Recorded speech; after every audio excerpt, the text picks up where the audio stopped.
ఐక్యత, బీసీ రిజర్వేషన్లకై విద్యార్థుల ఐక్యత, పార్లమెంటులో బీసీ రిజర్వేషన్ల చట్టాన్ని వెంటనే అమలు చేయాలి. ఖబర్దార్ బీసీ వ్యతిరేకులారా, ఖబర్దార్ బీసీ రిజర్వేషన్ల వ్యతిరేకులారా, వర్ధిల్లాలి ఉస్మానియా యూనివర్సిటీ విద్యార్థుల ఐక్యత. దాదాపుగా 12 సంవత్సరాల తర్వాత ఇక్కడ మరొక ఉద్యమం అయితే కనిపిస్తూ ఉన్నది. ఆనాడు తెలంగాణ సాధన కోసం ఉస్మానియా యూనివర్సిటీ వేదికగా అనేక ఉద్యమాలు జరిగినటువంటి పరిస్థితి ఉన్నది. మళ్ళీ ఇప్పుడు బీసీ రిజర్వేషన్ సాధన కోసం మరొక ఉద్యమం స్టార్ట్ అయింది. ఇక్కడ విద్యార్థి సంఘాలు కూడా నాయకులు ఇక్కడ మనతో ఉన్నారు. ఎస్ఎఫ్ఐ రాష్ట్ర అధ్యక్షులు మూర్తి గారు మనతో అన్న చెప్పండి, బీసీ రిజర్వేషన్ సంబంధించి అడ్డుకుంటున్నది ఎవరు? కాంగ్రెస్, బీజేపీ, బీఆర్ఎస్ పార్టీలు వాళ్ళు ఈ బంద్లో కూడా పాల్గొన్నాయి. మరి ఎవరిపైన ఈ పోరాటం?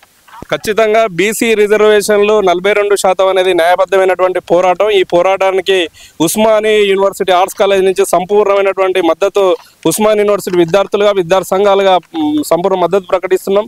ఈరోజు తెలంగాణ రాష్ట్ర వ్యాప్తంగా బంద్ను అనేక ఉద్యమ కార్యక్రమాల్లో పాల్గొన్నటువంటి ప్రతి ఒక్కరు కూడా నమస్కారాలు తెలియజేస్తూ, ఈ బీసీ రిజర్వేషన్లకు క్లియర్గా వ్యతిరేకంగా ఈరోజు నరేంద్ర మోడీ ప్రభుత్వం బీజేపీ వ్యతిరేకంగా కనబడుతుంది.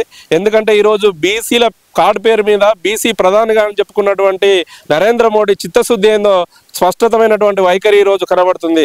ఎందుకంటే బీసీలు ఈ సమాజానికి ఉత్పత్తి కేంద్రంగా పనిచేస్తున్నటువంటి వాళ్ళు, ఈ సమాజ అభివృద్ధిలో భాగస్వామ్యమైనటువంటి బీసీలు అంటే చిన్న చూపు ఈరోజు నరేంద్ర మోడీ ప్రభుత్వానికి కనబడుతుంది. కాబట్టి బీసీల వైఖరి పైన ఈరోజు తెలంగాణ రాష్ట్రంలో ఉన్నటువంటి బీజేపీ నాయకులు, బీజేపీ ప్రెసిడెంట్ ఒక స్పష్టమైన వైఖరి తెలియాలి.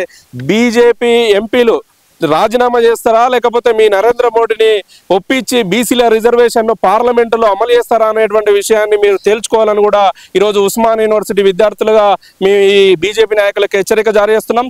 లేకపోతే ఈ బీజేపీ నాయకులను, బీజేపీ ఎంపీలను, బీజేపీ ఎమ్మెల్యేలను తెలంగాణ రాష్ట్రంలో గ్రామాన మండలాల్లో ఎక్కడికక్కడ అడ్డుకోవాలని కూడా ఈ సందర్భంగా మేము పిలుపునిస్తున్నాం.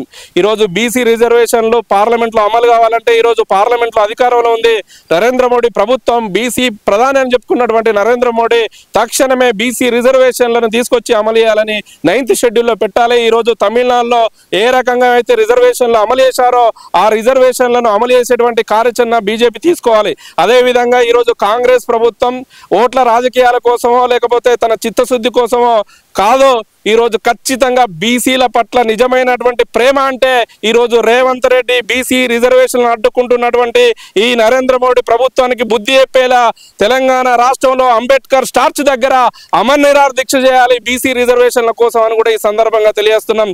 రేవంత్ రెడ్డి కూడా ఏదో సుప్రీంకోర్టు రిజర్వేషన్లను కొట్టేసిందని ముందుకు పోయి బీసీ రిజర్వేషన్లు లేకుండానే ఈరోజు స్థానిక సంస్థల ఎన్నికల్లో లేదా విద్యా ఉద్యోగాల్లో రిజర్వేషన్లను అమలు చేస్తే చూస్తూ ఊరుకోం. బీసీ రిజర్వేషన్లు 42% అమలయ్యేదాకా తెలంగాణ రాష్ట్రంలో ఎలాంటి ఉద్యోగ నోటిఫికేషన్లు కూడా ఇవ్వొద్దని కూడా ఈరోజు ఉస్మానియా యూనివర్సిటీ విద్యార్థులకు కోరుతున్నాం. 42% రిజర్వేషన్లు అది రాజకీయపరమైన విద్యా ఉద్యోగాలు అమలైనప్పుడే తెలంగాణ రాష్ట్రంలో ఈ భవిష్యత్తు మారుతుంది. తెలంగాణ రాష్ట్రంలో అట్టడుగు వర్గాల భవిష్యత్తు మారుతుంది. కాబట్టి మీరు ఇది గుర్తెరగాలని తెలియజేస్తూ ఈరోజు ఈ బీసీ ఉద్యమానికి సబ్బండ వర్గాలు, ఎస్సీ, ఎస్టీ, బీసీ, మైనార్టీ ప్రొఫెసర్లు అనేక మంది మేధావులు భాగస్వామయ్యారంటే ఇది బీసీల యొక్క న్యాయమైనటువంటి పోరాటం అని కూడా ఈరోజు పాలక వర్గాలు తెలుసుకోవాలని కూడా ఈ సందర్భంగా తెలియజేస్తున్నాం. ఇప్పుడు విషయం ఏంటంటే అన్ని రాజకీయ పార్టీలు అగ్రవర్ణాల వాళ్ళన్నారు. అయితే అగ్రవర్ణాల వాళ్ళే బీసీలను ఉద్యమాన్ని ఆపుతున్నారని చెప్పేసి మాట్లాడుతున్నారు. అంటే వాళ్ళు బీసీ సమాజాన్ని కావచ్చు, అగ్రవర్ణాల్లో ఉన్నటువంటి అన్ని పార్టీలు అగ్రవర్ణాలకు మీరు చెప్పాల్సుకునేది ఏంటి? ఖచ్చితంగా అగ్రవర్ణాల్లో ఉన్నటువంటి నాయకత్వం వహించేటువంటి వాళ్ళు కూడా ఆ కింద పనిచేసేటువంటి బీసీలు, ఎస్సీ, ఎస్టీలు కూడా ఈరోజు చైతన్యమయ్యారు. ఈ మధ్య కాలంలో ఎస్సీ రిజర్వేషన్ల వర్గీకరణ జరిగింది, అగ్రవర్ణాలు ఆపలేయి. కాబట్టి అగ్రవర్ణాలు ఆధిపత్యం చెలాయించిన బీసీలు ఈరోజు సమాజంలో సగభాగం కంటే ఎక్కువ ఉన్నారు, చైతన్యం కలిగినటువంటి వాళ్ళు. బీసీలు చైతన్యం అయితే ఈ అగ్రవర్ణాల దోపిడీ అనేది, ఆధిపత్యం అనేది బద్దలవుతుంది అనేది ఈరోజు జరిగినటువంటి కార్యక్రమానికి నిదర్శనం. ఈరోజు అగ్రవర్ణాలు ఈ బీసీ బంద్ను ఎందుకు ఆపుకోలేకపోయినాయి? కాబట్టి ఈరోజు బీసీ పోరాటాన్ని అగ్రవర్ణాలు ఆపలేవు. ఇది న్యాయబద్ధమైనటువంటి పోరాటం.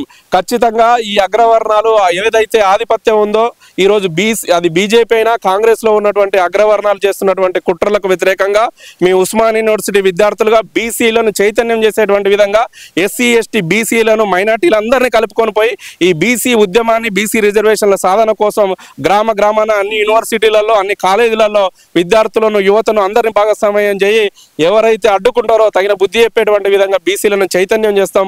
మరొక తెలంగాణ రాష్ట్ర సాకార ఉద్యమం ఏ విధంగా జరిగిందో బీసీ రిజర్వేషన్ల సాధన ఉద్యమం కూడా అదే స్థాయిలో తీసుకుపోతామని కూడా తెలియజేస్తున్నాం. ఈరోజు తెలంగాణ వ్యాప్తంగా ఏదైతే బంద్ జరుగుతున్నదో దానికి ముఖ్య కారణం బీజేపీ, నరేంద్ర మోడీ. ఆయన మద్దతు ఇస్తున్నట్లు ప్రకటించుకుంటేనే మరి ఎవరు ఆపుతున్నారు ఈ రిజర్వేషన్ల కొట్లాటనని మేము ప్రశ్నిస్తున్నాము.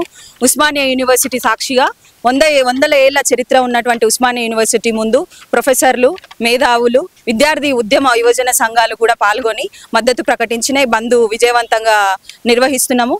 సో ఇంత విజయవంతంగా నిర్వహిస్తున్నటువంటి బంద్కి మేము కూడా మద్దతు ఇస్తున్నామని చెప్పి బీజేపీ నాయకులు ప్రకటించినారు. కానీ మరి కేంద్రం వ్యవహరిస్తున్నటువంటి తీరును చూస్తుంటే మరి పార్లమెంట్లో బిల్లు పెట్టడానికి మీరే ఉన్నారు, కేంద్రంలో నడుస్తున్నటువంటి ప్రభుత్వం బీజేపీనే, మేమే మద్దతు ఇస్తున్నామని తెలుపుతూ ఒక విధంగా మీరే ఈ రిజర్వేషన్లు 42% రిజర్వేషన్లు న్యాయమైన రిజర్వేషన్ల కొట్లాటని మరి ఎవరు ఆపుతున్నారు, ఎవరు చేస్తున్నారు అనేది మేము ప్రశ్నిస్తూ ఉన్నాం. ఈ ఉద్యమం ఇట్లానే కొనసాగిస్తూ 42% రిజర్వేషన్లను తమిళనాడు తరహాలో 9th షెడ్యూల్లో చేర్చేంత వరకు కూడా ఈ ఉద్యమం ఇట్లనే కొనసాగుతుందని కొట్లాడి తెచ్చుకున్నటువంటి తెలంగాణలో ఎంతో మంది అమరవీరులు సాధనకై కృషి చేసినటువంటి వచ్చిన తెలంగాణలో బీసీలకు ఇట్లా అన్యాయం జరగడం అనేది బాధాకరమైనటువంటి విషయము. ఇట్లాంటి ఉద్యమాలని ఇంకా ఇట్లానే కొనసాగిస్తూ 42% రిజర్వేషన్లు అంటే 56% ఉన్నటువంటి బీసీ జనాభా కోసము 42% మాత్రమే రిజర్వేషన్లు అడుగుతున్నారు. చరిత్రాత్మకంగా ఎన్నో చరిత్రలో కలిగినటువంటి తెలంగాణలో కావచ్చు, రాష్ట్ర వ్యాప్తంగా బీసీలకు జరుగుతున్నటువంటి అన్యాయాలని అంటే రాజకీయంగా కావచ్చు, విద్యాపరంగా కావచ్చు, ఆర్థికంగా కావచ్చు, వాళ్లకు జరుగుతున్నటువంటి డిస్క్రిమినేషన్ ఏదైతే ఉన్నదో అది రూపుమాపాలంటే ఈ 42% రిజర్వేషన్లు ఖచ్చితంగా ఇయ్యాలి.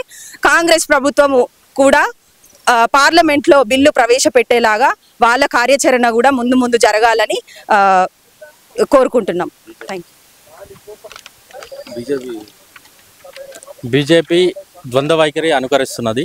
ఎందుకంటే మనం చూడవచ్చు స్టేట్లో అది మద్దతు ఇచ్చినట్టే ఇచ్చి సెంట్రల్ గవర్నమెంట్లో అపోజ్ చేస్తున్నది. అంటే స్పెషల్ పార్లమెంటరీ సెషన్ పెడితే ఆటోమేటిక్గా బిల్ పాస్ అవుతుంది కదా, నువ్వు పెట్టాలంటే మద్దతు ఇవ్వాలి. అలాగే కాంగ్రెస్కి నైతిక హక్కు చిత్తశుద్ధి లేదు.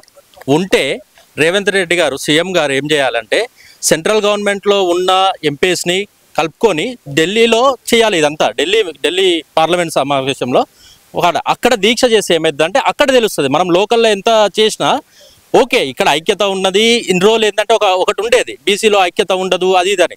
బెస్ట్ ఎగ్జాంపుల్ కదా ఇవాళ కనిపిస్తున్నది కదా. బీసీ జోలికి వస్తే మాత్రం ఊరుకునేది లేదు. మాకు ఖచ్చితంగా 42% రిజర్వేషన్ ఇవ్వాల్సిందే, అది మా హక్కు, మేము ఖచ్చితంగా తెచ్చుకుంటాం. ఆ నైతిక విలువలు ఉన్నాయి మాకు. ప్లస్ అందరు ఇంటలెక్చువల్స్, కామనర్స్తో సహా అందరూ కలిసి సంపూర్ణ మద్దతు ఇచ్చారు. మీరు చూశారు కళ్ళ ముందే ఈరోజు SC ST, not only BC, SC ST minority అందరూ కలిసికట్టుగా ఈ ఒక్కరోజు కాదు, ఇది ఇప్పుడు బిగినింగ్ అంతే. ఇది ఎండ్, మా సక్సెస్ చూస్తారు మీరు. అప్పుడు మీరే వచ్చి మళ్ళీ లైవ్ తీసుకుంటారు. ఓకేనా? Thank you.